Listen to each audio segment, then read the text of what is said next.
Hello, and welcome to this short meditation for the month of April. My name's Tony McNeile, and I'm the Minister to the National Unitarian Fellowship. The National Unitarian Fellowship welcomes all who question life and look for a spiritual purpose in being. I love April. It's always such a gentle month. Time of warm showers and rainbows. Richly shaded cherry blossoms burst out above every green space. How it lifts my spirits to see them. It suits my spirit to be shedding the winter clothing and bringing out more colourful and summery things. Friends have been telling me that during the lockdown they have been much more aware of the natural world around them. How they notice the buds opening and the hedges becoming tinged with green, and the blackbird sings to entertain. The world is so beautiful, and this beauty can pull us away from ourselves. Sometimes when you are sad, this beauty can make you feel melancholic. I've known people moved to tears of sadness just because it was all so beautiful, and more so if they were hurting. I was thinking of these things while gazing at the newly opened spring flower that had arrived to welcome April. It made me wonder about this beauty around us. Why is it so beautiful? What secret energy folded the petals of the flower? How is the scent created? Was the flower simply responding to the inquisitive bee and decided to attract him with a shape he could climb into and offer sweet nectar as a reward?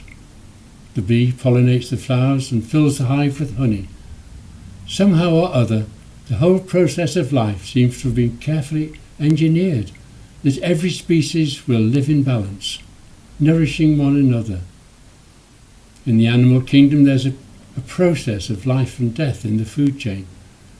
And left on their own, no species would die out, it seems.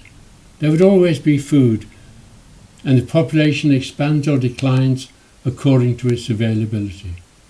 It's a mystery to me how this living world of plants and creatures interacts to make up a whole world life system.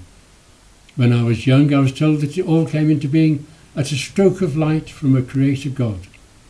And later I learned that it is all part of a relentless changing process. Every living thing has secret forces that drive it to make a better version of itself. The vulnerable work on camouflage and give themselves better protection.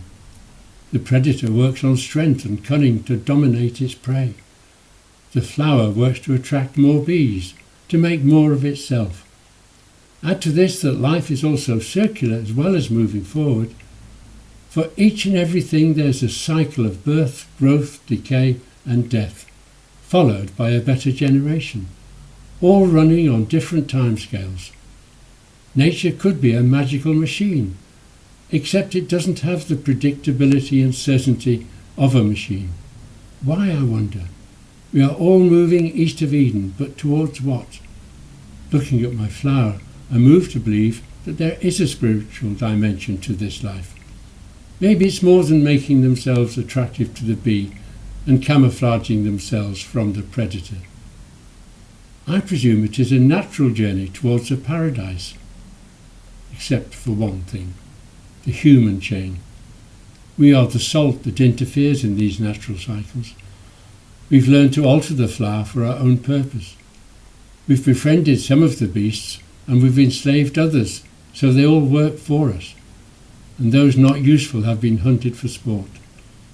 Human machinery is turning nature's garden into wasteland. My flower gazes back and says, "Not all, not all.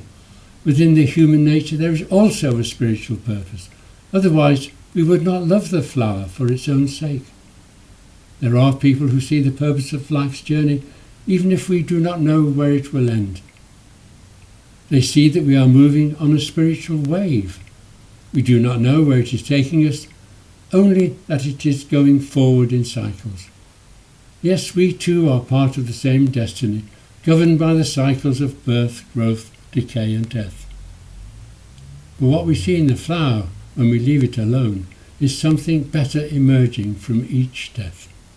Shouldn't the human destiny be the same? The flower is not only saying, not all, It's also saying, protect me, let me live my life. I gaze back, I feel a responsibility for it, and all that it represents of life. And this is the message for April.